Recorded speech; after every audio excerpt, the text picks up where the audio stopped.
É impossível ensinar alguém a operar. Não tem como alguém aprender a operar. Não, pessoal, tô brincando. Essa é a história do Richard Dennis e do William Eckert, dois caras que lá na década de 80 nos Estados Unidos, eles se perguntaram se era possível ensinar pessoas comuns, como eu e você, a aprender a operar. E esse programa se chama Turtle Traders. Hoje a gente vai falar um pouquinho sobre a história dos Turtle Traders, a gente vai falar um pouquinho sobre a filosofia de trading deles e também sobre as técnicas de entrada, saída, como que eles pensavam o trade. Então vamos lá.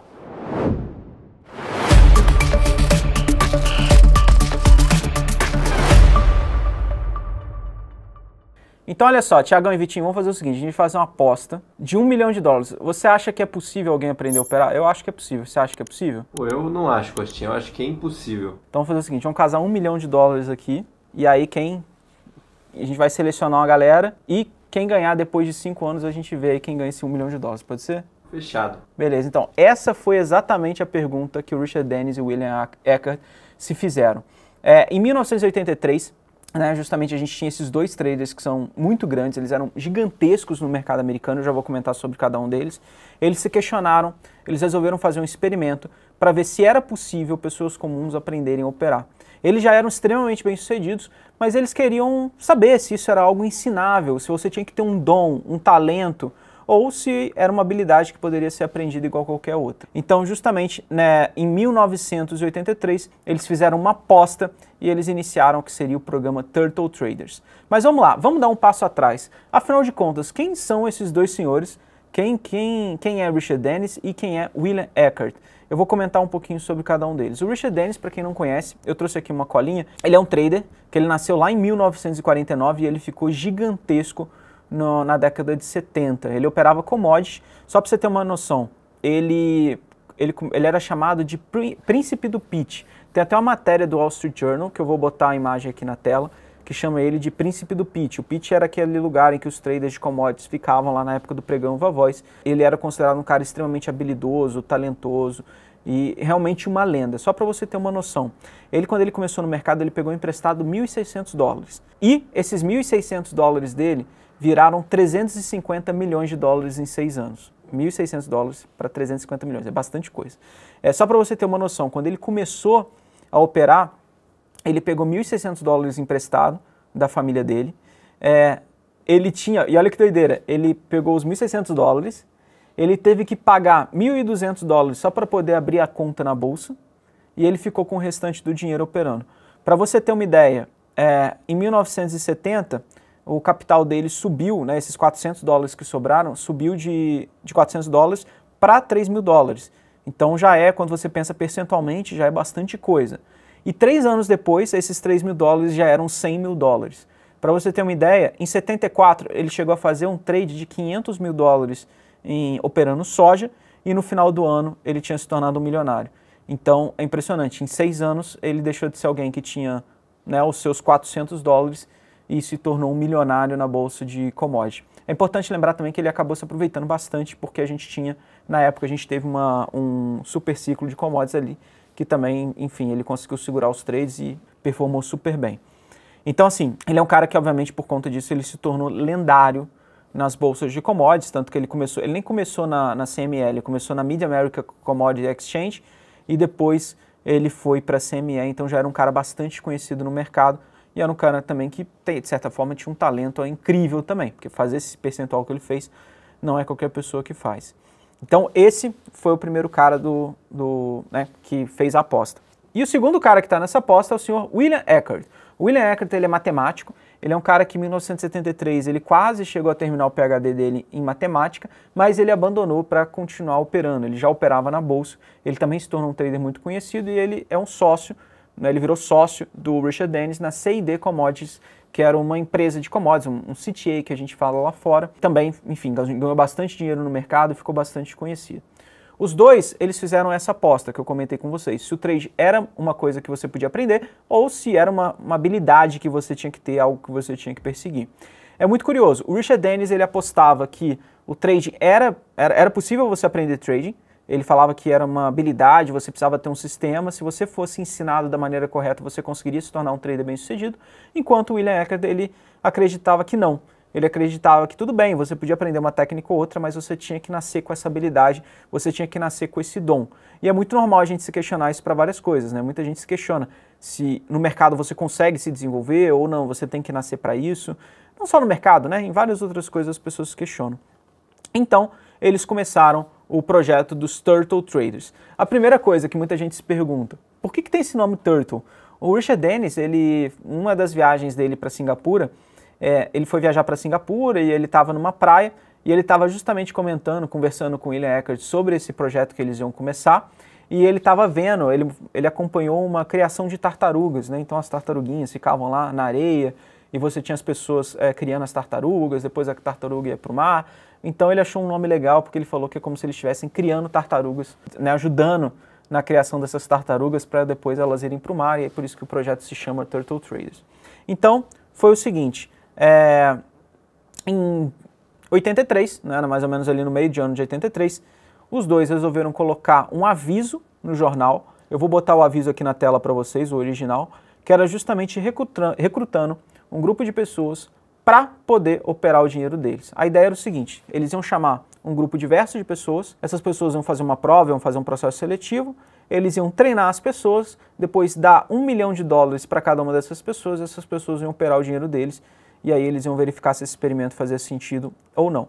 Aqui tem um ponto interessante, só para vocês terem uma noção. Quando a gente olha a lista das pessoas que foram selecionadas, você tem diversos tipos de pessoas. Só para vocês terem uma noção, o Mike Shannon, ele era um ator, né? A gente tem o Jeff Gordon, que ele era um advogado, você tem o Mike Carr, que ele era um cara que ele era muito conhecido, só que em outra coisa, não era no mercado, ele era conhecido porque ele era um grande jogador de Dungeons and Dragons, um RPG de mesa que o pessoal conhece aqui no Brasil, Caverna do Dragão. Então ele era um cara notório no RPG e foi chamado. O Jerry Parker, que era um contador, e que esse nome você tem que guardar, Jerry Parker, porque ele é um cara que se tornou muito conhecido no mercado depois. Enfim, eram pessoas diversas, né? Várias pessoas se inscreveram, falaram que gente dos Estados Unidos inteiro se inscreveu nesse projeto, mais de 1000 pessoas se inscreveram, mas apenas 23 pessoas foram selecionadas. O processo seletivo ele era muito curioso, porque eles queriam pessoas que não tivessem nenhum contato com o mercado, pessoas que não conhecessem o mercado. Mas essas pessoas elas tinham que responder um questionário. Só para você ter uma noção, tinham várias afirmações e as pessoas tinham que responder se essas afirmações eram verdadeiras ou falsas. Eu vou colocar algumas na tela aqui para vocês terem uma ideia assim. A primeira afirmação era, opere comprado ou vendido, mas não opere ambos. Sempre opere a mesma quantidade de contratos em todos os mercados. Se você tem $100 mil para arriscar, você deveria arriscar $25 mil em cada trade. Você nunca pode quebrar tendo lucros. A maioria dos traders sempre estão errados. Você deve ter lucros que são 3 ou 4 vezes maiores. Enfim, as pessoas tinham que botar, mesmo sem ter nenhum conhecimento, elas tinham que botar se isso é verdadeiro ou falso. Eles fizeram isso no processo seletivo para testar qual que era ali o sistema de crença das pessoas e como que elas lidavam com essas afirmações sem um conhecimento prévio. Então é muito interessante como que foi esse processo seletivo. Então beleza, eles selecionaram as 23 pessoas, veio gente dos Estados Unidos inteiro, eles tiveram 2 semanas de treinamento e olha que curioso, o William Eckert ele era um cara que ele acreditava que não era possível as pessoas aprenderem a operar, mas ele foi o cara que mais se dedicou a ensinar e ajudar os Turtle Traders, isso eu acho muito interessante. A referência desse vídeo eu esqueci de comentar com vocês, mas é importante. Eu usei algumas referências. A primeira referência é o livro The Complete Turtle Trader, do Michael Covel. Michael Covel é um cara que vocês devem conhecer de um outro livro dele, chamado Trend Following. E tem uma razão por que ele escreveu esse livro sobre o Turtle Traders, porque sim, os Turtle Traders eles eram Trend Followers, né? O Richard Dennis, que aliás ele está no Magos de Mercado, o William Eckert também está no Magos de Mercado, eles são seguidores de tendência clássicos. Eles operam da forma mais clássica possível quando a gente pensa em operar seguindo a tendência. Outro livro é o livro do Curtis Faith, que é o Way of the Turtle, e aqui a gente tem uma polêmica, né? Eu não quero levantar uma polêmica, mas já levantando. O Curtis Faith, ele foi um dos Turtles de 83, ele estava nesse programa e depois ele escreveu um livro. Tem uma treta aí entre o Curtis Faith e o Michael Covel, porque o Curtis Faith ele foi um cara que teve uma série de problemas depois que ele saiu do programa, enfim, problema com álcool, droga, ele foi preso várias vezes, ele quebrou, falaram que ele passou alguns golpes em algumas pessoas, enfim, tinha toda essa confusão e aparentemente também o Richard Dennis não gostou do fato do Curtis Faith ter escrito esse livro, Way of the Turtle, né? Então contando todos os segredos, etc. Enfim, parece que as coisas não ficaram bem ali entre eles. Já o Michael Covel, quando ele escreveu o livro dele, ele teve autorização do Richard Dennis, várias pessoas que participaram do programa participaram do livro, e aparentemente ele teve o aval de fazer esse livro. Isso é um comentário interessante porque, assim, muita gente se questiona ali se o livro do Curtis Faith está realmente fidedigno, não está, mas enfim, de qualquer forma eu também dei uma lida ali para usar como referência. E a outra referência foi o artigo que eu comentei com vocês, Prince of the Pit, que é um artigo de 76 do New York Times, e eu vou botar ali a imagem para quem quiser. Depois você consegue procurar esse artigo na internet. Enfim, feito essa fala da referência, voltando aqui para o programa dos Turtle Traders. Lendo ali o livro do Michael Covel, é muito interessante. Você tem os primeiros Turtles comentando que eles chegaram para aprender a operar e qual que era a expectativa deles. Muitos deles, alguns não sabiam exatamente o que ia acontecer, e outros enxergaram que era a chance da vida. O próprio Jerry Parker fala isso em entrevista. Ele tem uma entrevista muito legal num canal chamado Top Traders Unplugged, e ele também tem uma outra entrevista num programa chamado Chat with Traders. Eu ouvi ambas as entrevistas para fazer esse vídeo. E ele comenta que ele tinha uma cabeça diferente, né? Ele imaginava que esse programa do Turtle Traders era a chance da vida dele. Porque pensa, quando que um trader lendário de commodities ia se oferecer a te ensinar de graça e operar $1 milhão dele de graça, né, sem te cobrar por isso, por tempo indeterminado. Né, então era uma chance realmente ali impressionante. E, igual eu falei com vocês, veio gente de tudo que é canto, veio gente de todos os backgrounds possíveis. Eles contaram que quando eles chegaram lá, eles achavam que iam aprender sobre o sistema, aprender sobre operar, como que eles iam operar, técnicas, etc. Mas, na verdade, eles falaram que o início do programa foi o William Eckert explicando sobre método científico. Quanto que você ia imaginar que um programa de trade vai te explicar sobre método científico? O William Eckert estava justamente tentando explicar para eles como que você pensa o mercado como uma ciência, como você pensa o mercado de uma forma objetiva. Porque tanto o Richard Dennis quanto o William Eckert, eles operavam sistemas objetivos de análise técnica. Então, tudo bem, você tinha até um ou outro espaço para discricionariedade, mas, de maneira geral, as entradas, saídas, gerenciamento de risco era algo bem objetivo. Então, o William Eckert ele começou a ensinar como que você faz um backtest, como que você avalia um sistema de trade. Depois, ele foi para a parte da matemática do risco. Antes deles aprenderem qual que era o gatilho, eles aprenderam a matemática da coisa. O William Eckert, até, vale a pena comentar, ele tem um artigo dele que ficou famoso, chamado Probability and the Doomsday Argument, de julho de 93. Então, o William Eckert ele acabou focando muito os estudos dele em estatística e probabilidade. Também teve um artigo que saiu sobre ele, do Daniel Collins, que chama O Homem que Lançou 1000 Sistemas de Trade, falando do William Eckert. Então, assim, o background dele era bem dessa parte matemática, estatística. E ele estava justamente ensinando para os Turtles que, poxa, como que é importante você saber gerenciar o risco, qual que é o tamanho de posição, como que você calcula o tamanho de posição, como que você ajusta o tamanho da sua posição em relação à volatilidade. Se você tem um sistema que tem 50% de taxa de acerto e você quando ganha, ganha 2 e quando perde, perde 1, qual que é a sua esperança matemática? Então eles falaram que a primeira parte do programa, quase que metade do programa inteiro, foi justamente só falando sobre esses conceitos, tentando trazer essas visões, mostrando as estatísticas, mostrando os resultados do que eles iam fazer.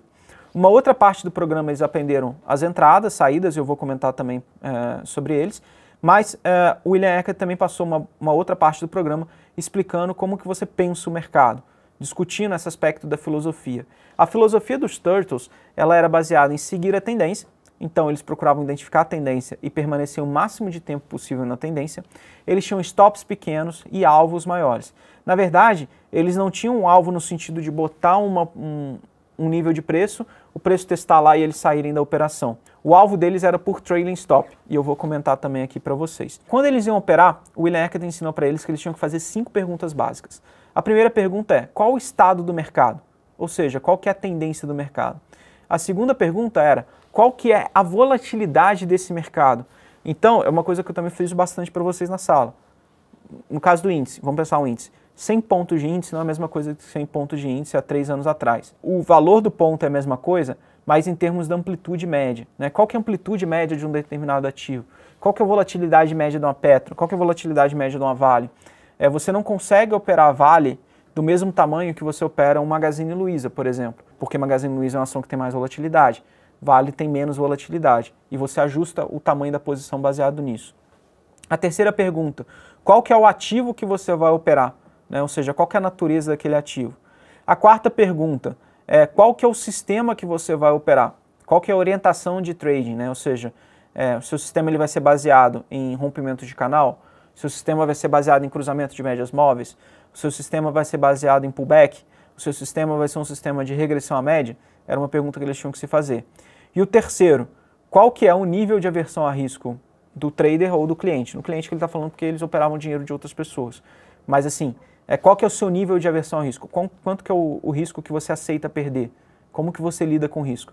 Isso era algo extremamente importante para eles. E depois você tinha as outras considerações, como por exemplo os critérios de entrada, critério de stop, critério de saída, e qual que vai ser a tática para você poder refinar o seu timing. Então agora vamos dar uma olhada como que era o sistema que os Turtles operavam. Muita gente se pergunta, poxa, quais mercados eles operavam? Eu vou trazer alguns aqui para vocês.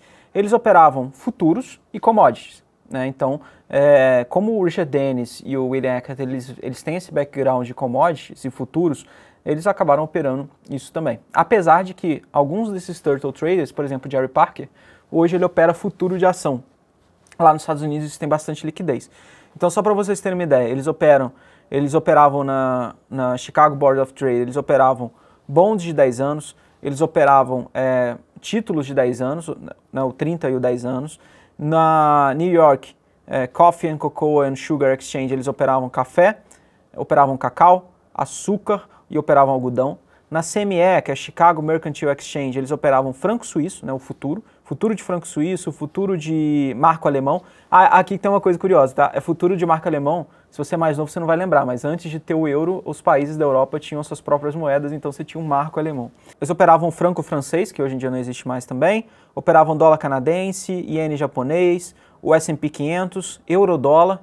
Eurodólar, só um detalhe, eurodólar não quer dizer que é o euro contra o dólar. Eurodólar é o time deposit que você tem, que é como se fosse o depósito de títulos no exterior. Enfim, depois a gente conversa sobre isso. Eles operavam também as Treasuries Bills de 90 dias, operavam ouro, prata, operavam cobre, operavam óleo, né, o petróleo, operavam gasolina, enfim, bastante coisa, mas se você for notar, eles focavam em commodities e futuros. Aqui tem um ponto interessante, porque uma coisa que eles prezavam muito era a diversificação.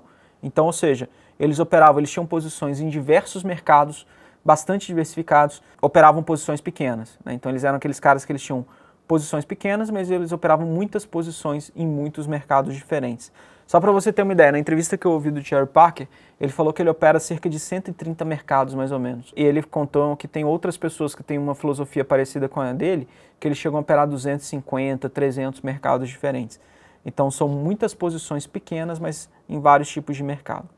Vamos lá, primeira coisa, lembra que eu falei com vocês que eles falam que é muito importante determinar a volatilidade do mercado?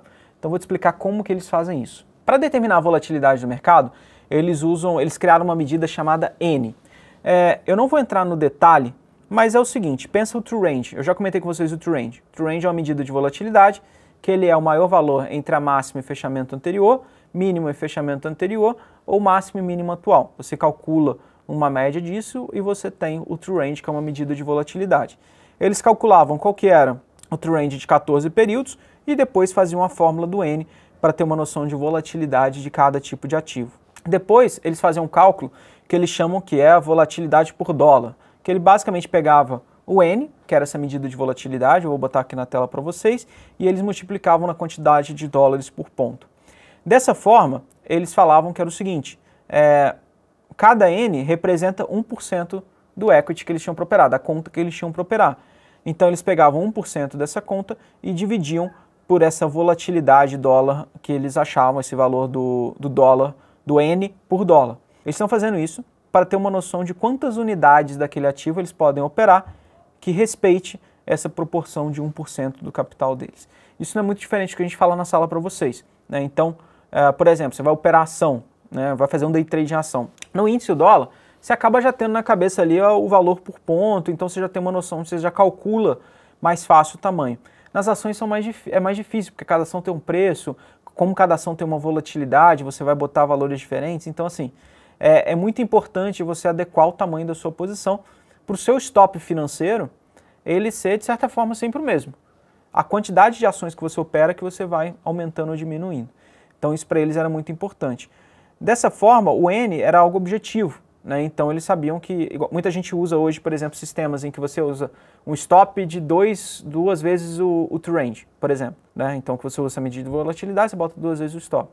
E aí você tem uma noção ali de quanto a quantidade que você vai calcular de ações, de contratos, etc, para poder operar, para você conseguir respeitar essa proporção do 1%. 1% era a média que eles usavam ali.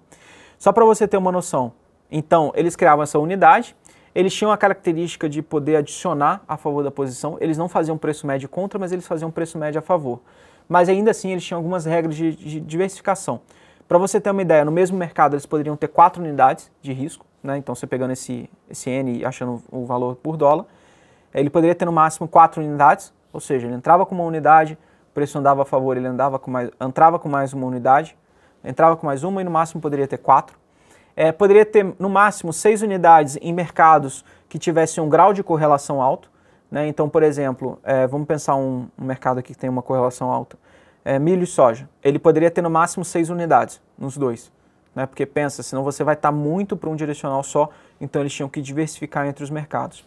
Você poderia ter 10 unidades de risco se você tivesse em mercados que tem pouca correlação, e você poderia ter até 12 unidades de risco, né, apostando num determinado direcional, ou seja, eles poderiam ter 12 unidades no máximo, só operando na compra ou só operando na venda, porque isso era importante para também. Eles queriam ter sempre tanto operações compradas quanto operações vendidas acontecendo simultaneamente. Então essa é a forma que eles diversificavam, e o N é justamente a forma como que eles calculam o risco. Se você não entender a fórmula do N, não tem problema, pode comentar aqui no chat e eu respondo, ou até falo na sala.